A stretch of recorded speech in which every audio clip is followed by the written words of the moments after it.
Praise Lord everyone. मैं प्रभु का धन्यवाद देता हूँ कि ये दिन प्रभु ने आज मुझे दिया है और हम सबों को दिया है कि आज हम इस दिन को देखने पाए प्रभु में होके। इसके लिए परमेश्वर का धन्यवाद हो। मैं एक वचन को आपके संग शेयर करना चाहता हूँ। कई बार हम लोग जब परिस्थितियाँ इस कदर हम लोगों के पास आ जाती हैं, अचानक से विपत्तियाँ गिरती हैं, तो हम लोगों को ये समझ में नहीं आता है कि हम लोगों को क्या करना चाहिए, हम कहाँ जाएं। हम मनुष्यों पर भरोसा रखते हैं और उनसे कॉल करते हैं, उनसे मदद मांगते हैं, लेकिन जो असली मदद हमें कर सकता है, हकीकत जो जिसे हम हर दिन जो हमारे पास रहता है, हम उसे भूल जाते हैं कि हमें उसे मदद के लिए पुकारना है। और परमेश्वर का वचन आज हमें ये सिखाता है कि आप किसी भी परिस्थिति में क्यों ना हो, चाहे कितना बड़ा केस या मुकदमा या किसी भी ऐसी स्थिति में हो जो आप निकल ना पा रहे हो, आज परमेश्वर का वचन बताता है हमें इस जगह पे। अय्यूब 5 और उसकी 8वीं आयत में लिखा है, परंतु मैं तो परमेश्वर ही को खोजता रहूंगा। यानी कि जब मैं परमेश्वर के नजदीक रहूंगा तो जब परिस्थितियां मेरे पास आएंगी, मैं उस परिस्थिति में होऊंगा तो मैं किसी और को नहीं खोजूंगा, मैं परमेश्वर को ही खोजता रहूंगा। और उसकी आगे जब हम पढ़ेंगे तो लिखा है, और अपना मुकदमा परमेश्वर पर छोड़ दूंगा।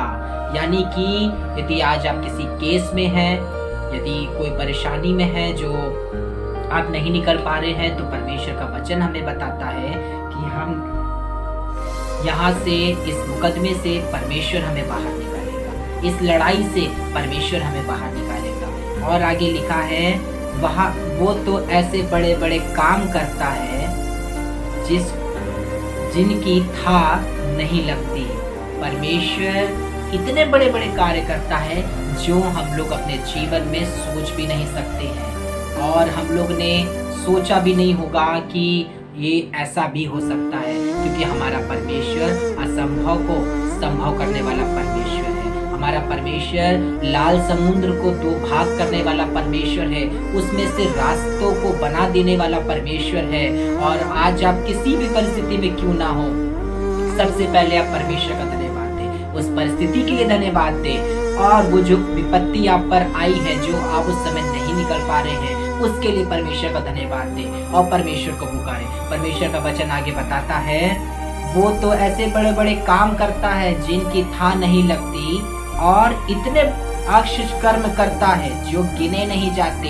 मेरे प्रियो, मेरे भाई, मेरे बहनों, आज परमेश्वर अपने वचन में हमें ये बता रहे हैं, जो गिने नहीं जाते, वो इतने बड़े आश्चर्य कर्म करता है हमारे जीवन में। आज हम सब देख सकते हैं, यदि हम लोग डायरी और एक पेन को लेके बैठे लिखने के लिए कि परमेश्वर ने अभी तक हमारे जीवन में कितने बड़े काम किए हैं, तो शायद वो डायरी कम पड़ जाएगी, लेकिन उसके वो जो कार्य जो उसने हमारे जीवन में किए हैं वो कम ना होंगे। वो हमको शायद याद भी ना हो, या याद हो तो उसमें समाये ना। प्रभु ने इतने बड़े बड़े काम किए हैं। यदि आप किसी भी परिस्थिति में क्यों ना हो, परमेश्वर आपसे कह रहा है कि वो आपको हर एक परिस्थिति से बाहर निकालेगा। वो असंभव को संभव करने वाला परमेश्वर है, वो बड़े बड़े आश्चर्य कर्म को करने वाला परमेश्वर है।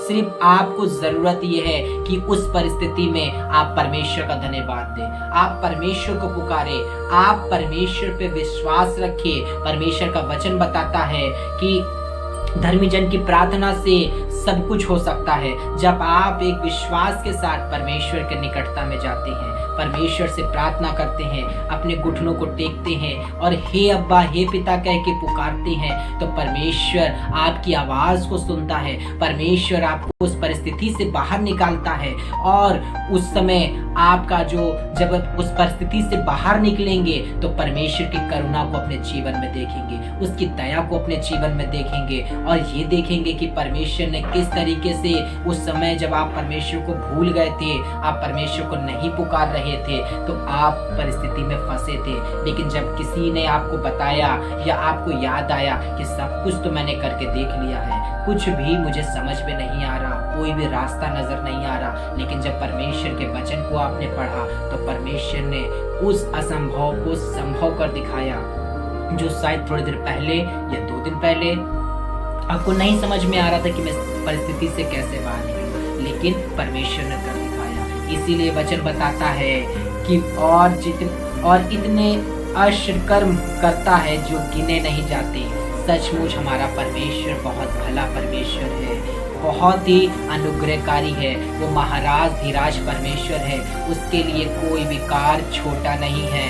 कई बार कुछ चीज़ें हमसे नहीं हो सकती हैं और कई बार ऐसा होता है कि कुछ चीज़ों में फंसे होते हैं, हम निराशा में होते हैं, हम रोने लगते हैं। उस समय हम अपना संयम खो देते हैं, हम परमेश्वर पे अपना वो भरोसा खो देते हैं। लेकिन वो समय होता है हमें परमेश्वर में और मजबूत खड़े होने का। वो समय होता है हमें विश्वास से दृढ़ता में खड़े रहने के लिए और परमेश्वर में बने रहने के लिए, परमेश्वर को पुकारने के लिए। और वचन बताता है कि जब विश्वास से आप उसे पुकारते हैं, आप उस लड़ाई को लड़ते हैं, तो आपकी लड़ाई आपकी नहीं होती, वो परमेश्वर की होती है। परमेश्वर उस लड़ाई से आपको निकाल के बाहर खड़ा करते हैं और आप अपनी आंखों से ये देखने वाले होते हैं कि कोई मनुष्य ने आपकी सहायता ना करी। जिस समय आप पे विपत्ति आई, मनुष्य ने अपना हाथ खींच लिया, लेकिन वो स्वर्ग का परमेश्वर, वो महाराज धीराज परमेश्वर आपके संग वैसा ही खड़ा रहा। जैसे बाइबल बताती है, वो युगानुयुग एक सा रहने वाला परमेश्वर है। यदि आज आप फंस चुके हैं और आपको आज कुछ नहीं समझ में आ रहा है, तो आज आप इस वचन को, यदि आपके ये वीडियो आप तक पहुंचता है, तो ये खास तौर पर आपके लिए है और आपको इंकरेज करने के लिए है कि आप उत्साहित हो। यदि आप थक के, हार के बैठ गए हैं और आज आपको कुछ नहीं समझ में आ रहा है, तो ये वचन परमेश्वर ने आपको दिया है आज के दिन के लिए। इस वचन को थामें और प्रार्थना करें और अपने युद्धों को लड़ाई करे और जीत को हासिल करे और परमेश्वर के नाम को धन्य कहे, परमेश्वर के नाम की महिमा करे। प्रेज